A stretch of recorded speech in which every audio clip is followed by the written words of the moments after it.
It always comes to this.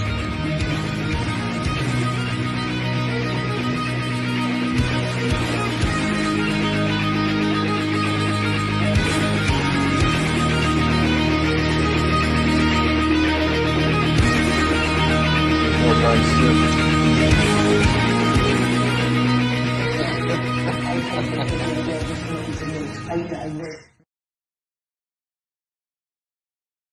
Hello there guys, here to do yet again another tattoo progress update. Where I last left off, I had showed off my last session with Rick, so the inside of my forearm, and prior to that we had been on the outside of my forearm, so still in some stage of healing on both. The inside has started peeling, but not fully yet. You can see the difference between peeled and not peeled. It's going to fade back considerably, but not entirely. And then further up, you can see months healed. Doesn't really change much. These lines in here are all, they were the ghost lines, so we haven't been back in there for that yet. I believe we're going to be in that area again coming up here, I think next week. And once we get all of the black shading done, then we'll be hopping back into the places we've already shaded black and filling the color in similar to what we have up here. So my next 3 or 4 weeks with Rick are already more or less spoken for. I already know what they look like, and I think they're going to be really transformative for the sleeve. With that said, this is fully peeled now. When I last spoke to you guys, it had just started, and you can see how much more solid that is now. There's maybe just a little bit of red you can see through to the black, but it's pretty like condensed now. And again, as I've always said, the plan is not to make it brighter, just more solid, and that is more or less what we've achieved. I think that along the line, Terry has gotten more proficient at packing color. He's actually told me he thinks that he's learned a lot about packing color working on me, because you see all the error in your work when you're tattooing over black. These are his words, you know. He thinks he's learned a lot working with me. It's been a great experience working with him. But I think it's good to work on like someone like me, where I'm not expecting the best results immediately. I'm not like expecting perfect, or a lot of customers sometimes will be hoping that the first time's the last time kind of thing. I was always open to kicking the can back and forth a bit to get there, and so I think it's good as a young artist to have someone like that. I feel like any young tattoo artist that's watching this video, you should keep this close to heart, or keep it in mind at the very least, that if you find a good customer that's coming to you repeatedly, it's likely that they're probably going to keep coming to you, and it is a good practice to treat them well. I have long been the benefactor of good treatment from artists that I've worked with for years, and I feel like there's investment both ways there, where I'm always there for the appointment. I'm always I always tipped, and I was stable and easy to work with, and I think artists like that. But also I think for artists, let me tell you, having good clients versus bad clients it's a completely different day. There's nothing better than when you have a full staff working on clients that everybody likes, and there's no worse day than when you get a bunch of customers that are very rude or impatient or whatever else. So definitely in my time working at the shop here in the last couple of years, I've learned to value the good customers, and we treat them better. And as I said, I've been the benefactor of that myself. Now, I've been meaning to mention that kind of a thing for a while now, because I haven't talked about how I pay for tattoos in a while. I did a whole video on that, but I still get that question so often. I don't pay what I used to pay, and I don't pay the shop anymore. I just pay the artist. But even when I didn't work here, I still had a pretty flat rate, and it was always fair. but that was hard earned over many years of coming to the shop and being a good client. That being said, I'm still in a fortune. My best guess is I'm around $200,000, and people ask me that number all the time. You'll see all kinds of BuzzClick articles and stuff claiming that I'm in this much or that much, and it's always a different number. But from the horse's mouth, I believe I've spent over 200 grand. You can scale that out to piercings and body mods in general, like custom jewelry and stuff. I'm more closer to like 250. And I could see that number easily being like 350, maybe even more by the time I'm finished, whatever that looks like. We'll get back into that in a minute. I'll just show off what I got done finally. So we did the entire armed third pass today. I thought we were going to break this up into 2 sessions. We came up here too, and we went into the armpit. Of course, you have to go into the armpit. When you're doing a full sleeve, you better get into your armpit, right? Yeah, we did every square inch of the red, everything. So from wrist to armpit, both sides. Terry used mostly 49 mag. He switched to 27 in places to get into the crevices that you couldn't get into with a 49. This being the third pass, all the red took very, very easily. It was exactly how I said. This is a humble brag. I did call this. I said that if you let your red on black mix with the black for a period of, say, 6 months, I feel like the black ink and the red ink have fully mixed and there's no more darkening or thinning of the red. And then it becomes more like you're working, say, red on red instead of red on black or something like that. It's more like you already have the red and you're just making the red more solid. It's not like you're covering black anymore. There's probably more red ink to black ink in the balance now than there was when we first did, or when we did the second pass, for example. I don't think that skin, I don't think that it's the way people think it is. So people think that if you put black ink into something, that black ink will just stay black. And you can put red in there and it won't penetrate the black. So what I actually think happens when you put ink into skin is it mixes with whatever's in there, and then it shows through your pigment, your skin tone. So, for example, when I had blackout sleeves and I pounded red in there, the first time we did it, the skin can only take so much ink at a time.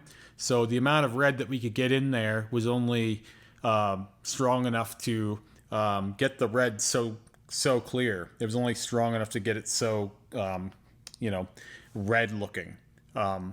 Whereas when we go in again, you put more ink into the black ink, red ink mix, and eventually I think you get to a place where you can have more red in the balance than black.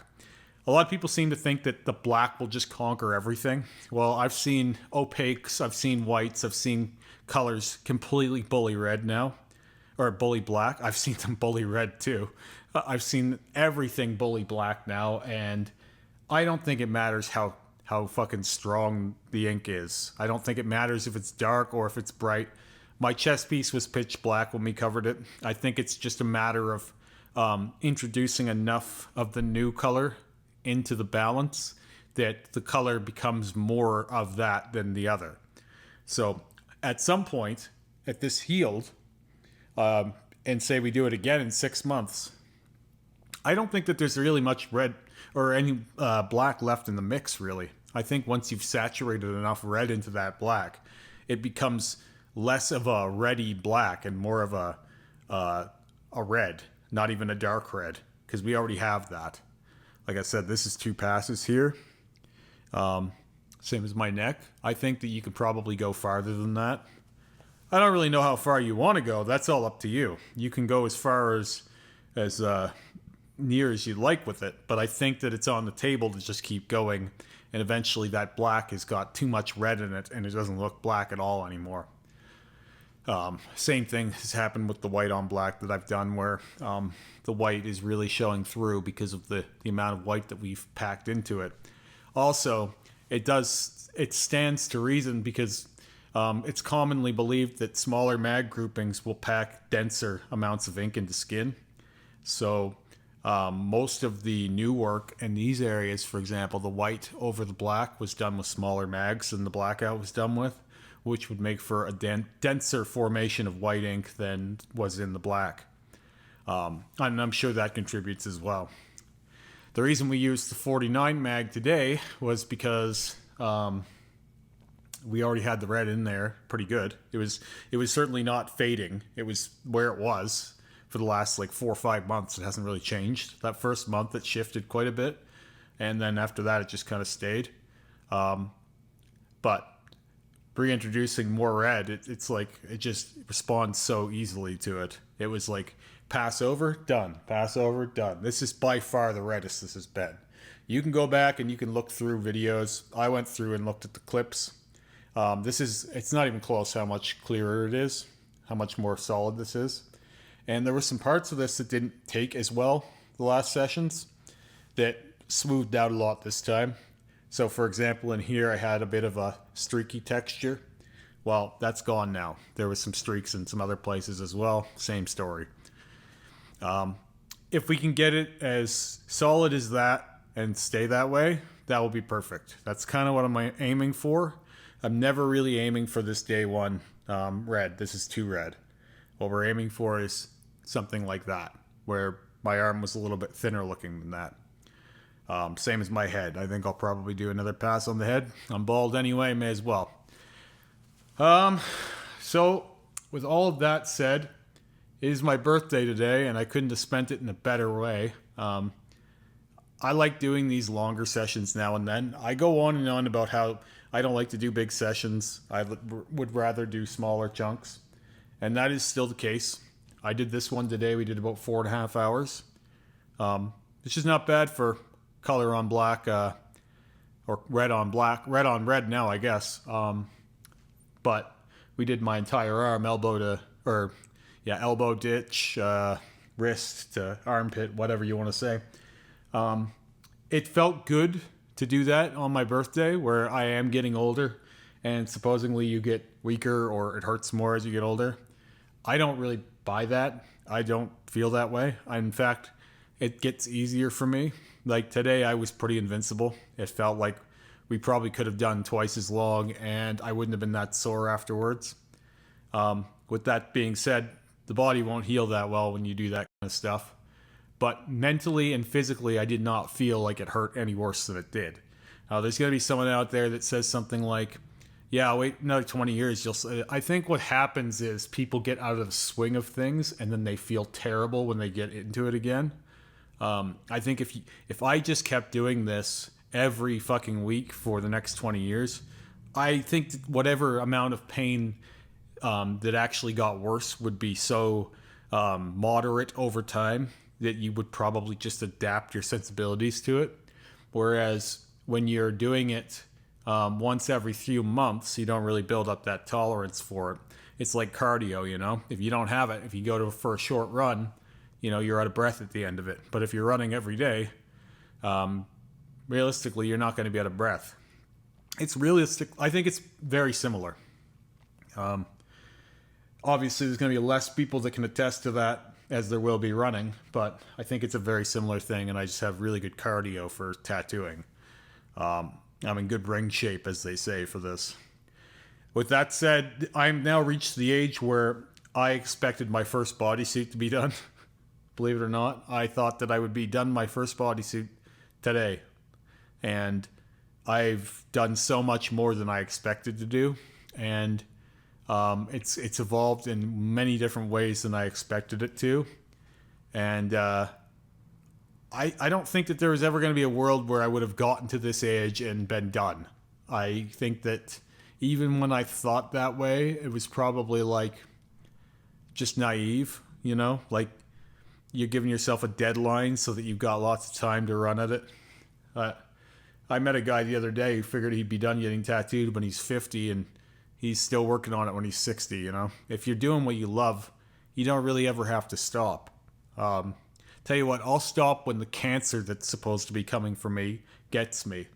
I hear so many people now. The more I do of this new suit, it wasn't as much with the blackout, but the more I do with the new suit, the more like people are not just wishing cancer on me, because that does happen a lot. People wish those kinds of things on me, which is fucking nuts. But I get a lot more people who are concerned with the health effects of this. Listen, everything is killing us. Nothing that you like doing is good for you. Almost nothing. Especially not anything in excess. But especially with this tattoo ink ban that we're talking about all the time, if we could find a way to tax it and the government could make a ton of money on it, we'd be selling it at fucking gas stations. The same as we do. There's liquor stores on every fucking corner, and there's cigarettes at every gas station. What? Slap a label on there and raise the fucking prices. Like, we sell people cancer, we sell people illness every day. The only reason why we have done what we've done with tattoo ink in some places of the world, and probably more soon, is because the government's not getting as much money out of it as they would like. That's what I figure. You cannot tell people that you're getting cancer from tattoos, and then not cite cases. And you cannot tell them that, and then there are people like myself or Lucky Diamond Rich, Matt Gone, the Lizard Man, however many other fucking anomalies out there, Lily Lou, even Black Alien, whatever. Like, so many people with huge amounts of tattoo work that go far beyond the normal that don't have these problems. And there haven't been. I've looked this up. There's theories that it could cause cancer, but there are no cases of cancer coming from tattoos. Well, there's theories that drinking milk can give you cancer. The sun can give you cancer. I'm pretty sure breathing our air can give us cancer. There's all kinds of things that can kill us.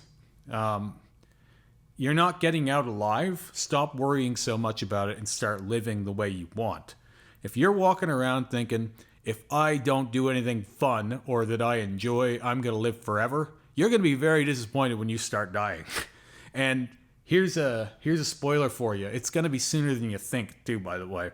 So get busy living before you're busy dying. That would be my recommendation. I'm not getting any younger, but I also feel like I should be much older than I am. You know, I've lived a long time. It feels like in the amount of time I've had on this planet, I've seen some shit. All kinds, and most of us do. But I also don't really feel like I need to live forever, you know? The amount of living you can pack into a lifetime is astonishing if you're actually experiencing life instead of hiding from it. By the time I'm 70 or 80, and people are going to say, you won't feel that way when you get there, Remy. I feel this way now.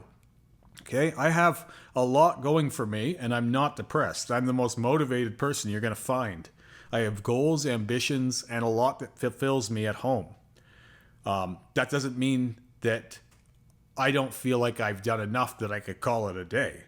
You know, like, I feel like if you're living fully, any day that's the last could be enough for you. I'm not saying that, you know, there aren't more things to do or you couldn't make use of the time you've got. But if I died tomorrow, I could sign off and say that I lived every day of my life. I lived every day of my life full.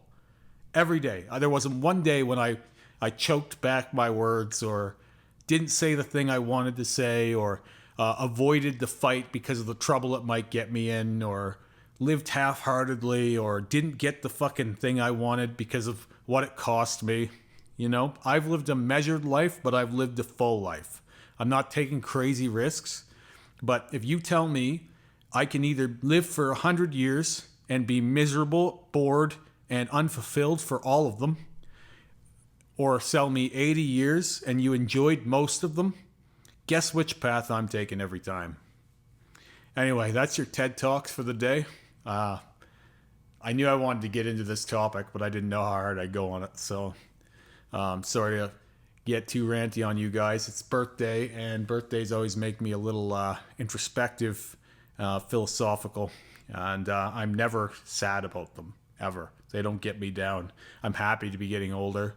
I like the idea of very old Remy, still kicking, still getting tattooed, still talking shit, still defying expectations and proving people wrong. I think there's a version of me out there that's 65 that will agree with everything that I'm saying now. And if I don't, fuck that guy. I did my best. I'm not too worried about it. And I don't think that that's any way to live. Anyway, I'll show this off again. So again, the entire arm read out. And we are just 2 sessions now. 1 session now from starting my back blackout with Terry. Talk to you guys again soon. Have a great day.